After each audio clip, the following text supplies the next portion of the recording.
En numéro spécial de À l'affiche, dans les traces de celui qu'on surnommait le Black President. Bienvenue à tous et bonjour à mon invité François Bensignor. Bonjour. Merci beaucoup d'être avec nous. Vous êtes journaliste musical, l'auteur de la biographie Fela Kuti, génie de l'afrobeat, disponible aux éditions 2001. Je le disais, rares sont les artistes à l'origine d'un genre musical. Expliquez-nous en quoi l'apparition de l'afrobeat est une révolution. Alors c'est une révolution parce que on n'a jamais entendu une musique comme celle-là. Oui, parce qu'alors Fela Kuti, on le rappelle, est né dans une famille de notables au Nigeria. Son père, puisque c'est une famille de musiciens, son père l'initie au piano. Il fait ses classes, vous l'avez rappelé, à l'étranger avec son complice de toujours Tony Allen, à Londres, aux États-Unis, où il rencontre le free jazz.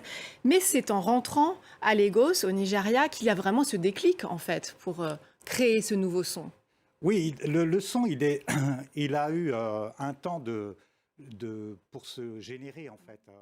Alors on va continuer à parler évidemment de cette dimension politique de Fela Kuti. Fela Kuti est mort en 1997, alors qu'il n'avait que 58 ans.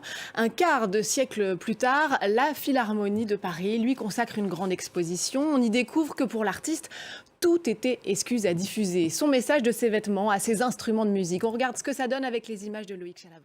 François Bensignor, on le voit, vous êtes toujours aussi fan d'afrobeat, je crois. Ah ouais. On le voit sur ces images.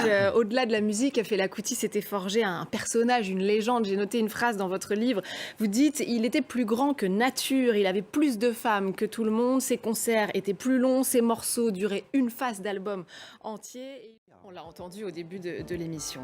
Fela Kuti, on le comprend, un personnage ultra charismatique. Pour aller au plus près justement de cette personnalité hors du commun, nous avons rencontré deux personnes qui l'ont bien connu, son fils Femi et son petit-fils Madé. Les voilà au micro de Marc Joriache.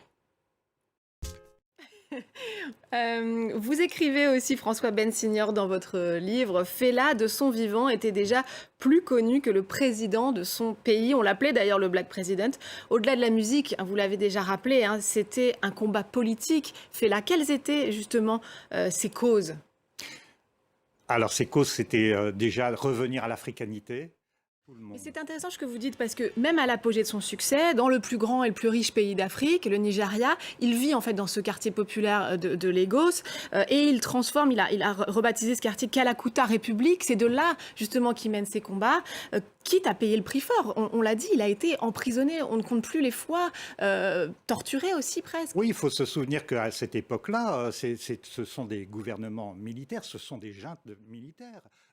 Et d'ailleurs, s'il est autant emprisonné, c'est sans doute que le pouvoir avait peur de lui, ça c'est sûr. Exactement. Il y aurait mille choses encore à dire sur Fela Kuti. Merci beaucoup François Bensignor d'être venu nous parler de sa musique, de l'afrobeat, mais aussi de ses combats politiques qui résonnent encore très fort aujourd'hui et dans le Nigeria actuel. Je rappelle que votre livre Fela Kuti, génie de l'afrobeat, est disponible aux éditions 2001 et que l'exposition Rébellion Afrobeat à la Philharmonie est à voir jusqu'au 13 juin prochain. Merci à vous de nous avoir suivis. N'oubliez pas de nous retrouver sur france24.com ainsi que sur tous nos réseaux sociaux. On va se quitter en tournant les yeux vers l'avenir avec l'un de ceux qui perpétuent l'héritage de Fela Kuti.